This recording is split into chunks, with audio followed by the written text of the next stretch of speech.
Ok, salut les amis. Est-ce que vous êtes chaud pour les masses volumiques, les densités? Eh ben c'est parti.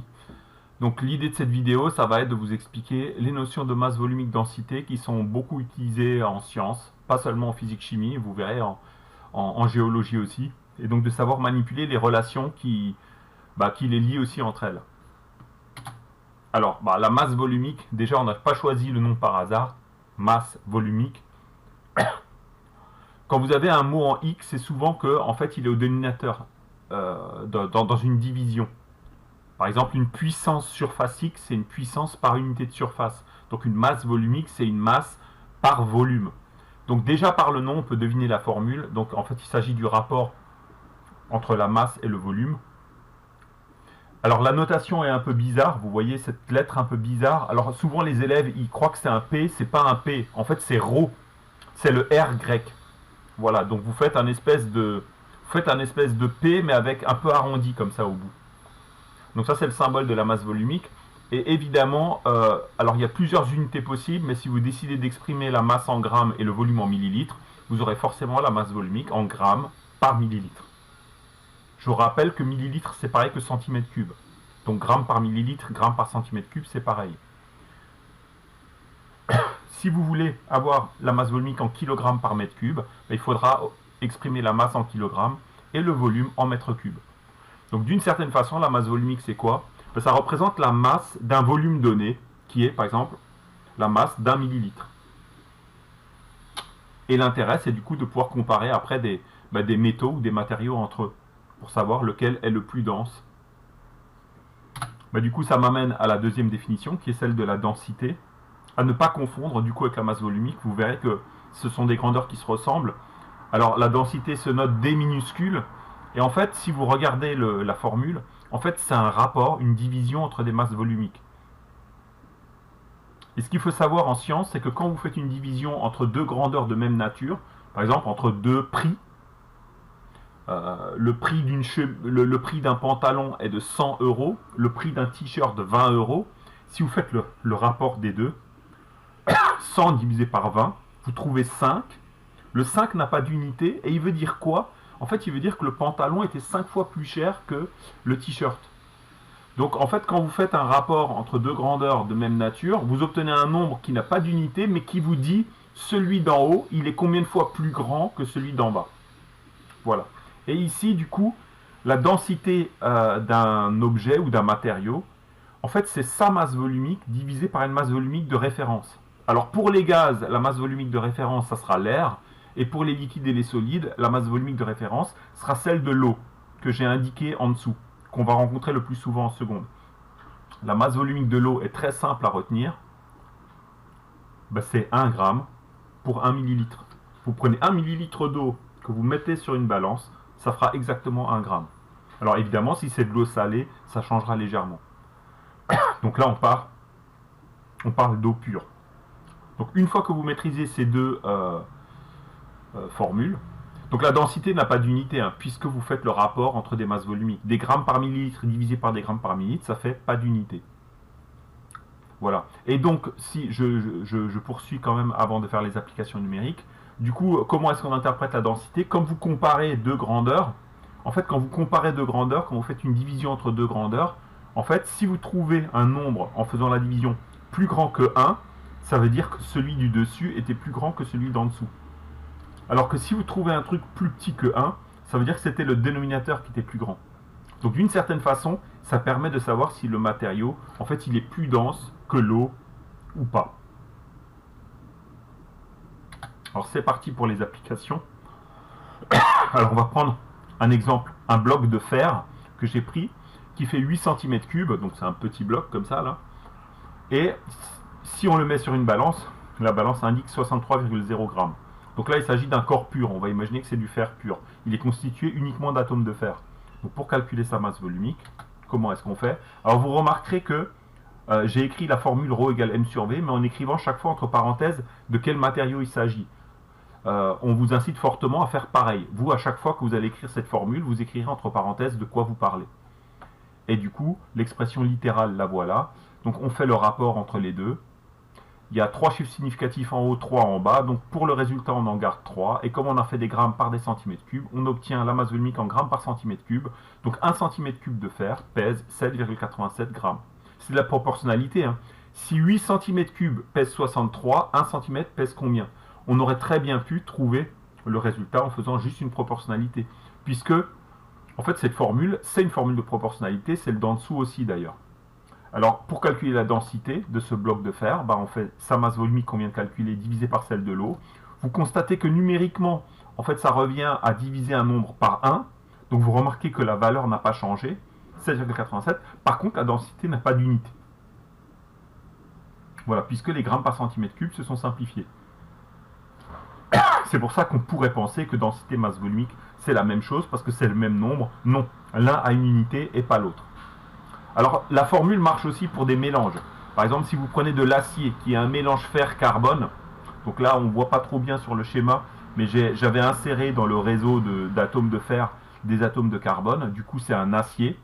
Du coup, pour un bloc de même volume, 8 cm3, la masse est un peu plus grande. On obtient une masse de 64,8 grammes. Et du coup, on peut effectuer les mêmes calculs. On obtiendrait la masse volumique de l'acier de 8,10 grammes par centimètre cube et la densité de l'acier 8,10. Alors, il y a deux interprétations qu'on peut donner à ces expériences. Première interprétation, comme la densité de l'acier de 8,10 est plus grande que celle du fer de 7,87, on peut dire que l'acier est plus dense que le fer. Donc à volume égaux, l'acier est plus lourd que le fer. Pas énormément, mais un peu. Et deuxième conclusion, comme pour les deux densités, on obtient des valeurs plus grandes que 1, ça veut dire que, en fait, si vous prenez par exemple une bille en acier, une bille en fer, les deux vont couler. Comme on a des densités plus grandes que 1. Voilà. Alors, du coup, pour voir si tu maîtrises, si tu vas savoir manipuler ces relations, je vais te demander de faire un petit exercice. Alors, je vais lire l'énoncé avec toi. Expérimentalement, pour un morceau de cuivre, on trouve une masse de 66,30 grammes pour un volume de 7,40 millilitres.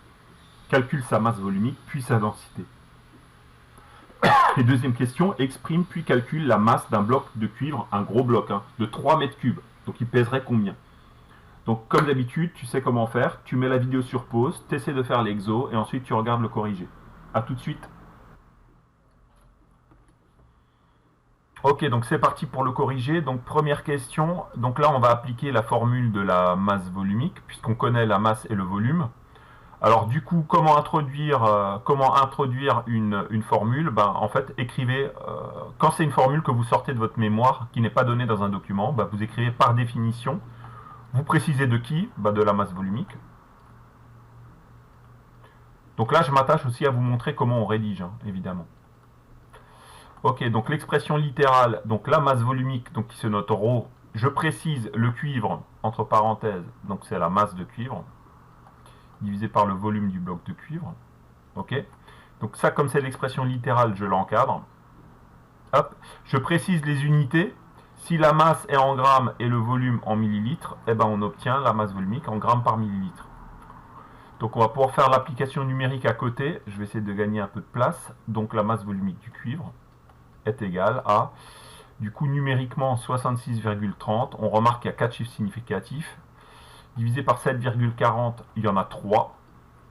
Donc là, si vous prenez une calculatrice, vous trouvez 8,96, puisqu'on garde que 3 chiffres significatifs, grammes par millilitre. Voilà, et là je souligne le résultat numérique. Du coup, la densité, par définition de la densité, c'est reparti, par définition de la densité, la densité c'est quoi? La densité, alors je précise du cuivre, c'est la masse volumique du cuivre, donc on vient de calculer, divisé par la masse volumique de référence qui est celle de l'eau. Pareil, expression littérale, donc j'encadre. On va mettre les deux masses volumiques dans la même unité, grammes par millilitre. La densité n'a pas d'unité, donc l'application numérique va être rapide et simple. La densité du cuivre, c'est égal à sa masse volumique qu'on vient de calculer, 8,96, divisé par 1,00, ça fait 8,96. Et là, il n'y a pas d'unité, puisque les grammes par millilitre se sont simplifiés. Donc la densité du cuivre est d'environ 9. Donc là encore, on a un métal dont la densité est plus grande que 1, donc une bille en cuivre va couler dans l'eau. Ok, donc on va pouvoir passer à la deuxième question. Alors du coup là, alors on va réfléchir. On nous donne le volume en mètres cubes. Alors là, ce qu'on peut faire, c'est par exemple la masse volumique, en fait, on va la changer en kilogrammes par mètre cube. Alors je vais vous montrer comment on fait. Ça sera le préalable. Je vais le faire en bas, tiens. Masse volumique du cuivre. Alors attention, c'est parti. Alors le 8,96, en fait, c'était des grammes par centimètre cube. Puisque millilitre, c'est pareil que centimètre cube. Alors attention, 8,96, il reste. 1 gramme, c'est combien de kilogrammes? C'est 1000 fois plus petit. Donc en fait, c'est 10 puissance moins 3 kilogrammes. Et centimètre par rapport à mètre, c'est 10 puissance moins 2. Sauf qu'il est mis au cube. Donc c'est 10 puissance moins 2 au cube. Et à ce moment-là, ça fera des mètres cubes. Voilà, j'y arrive. Donc 8,96. Alors, je suis un peu à la peine. Je vais essayer de récupérer mon stylo. Ça y est, 8,96 fois. Alors en haut, on a 10 puissance moins 3. Et en bas, on a 10 puissance moins 2 fois 3, c'est-à-dire moins 6. 10 puissance moins 3 divisé par 10 puissance moins 6, ça fait 10 puissance 3. Voilà, donc la masse volumique du cuivre en kilogrammes par mètre cube est de 8,96 fois 10 puissance 3. Ok, donc là,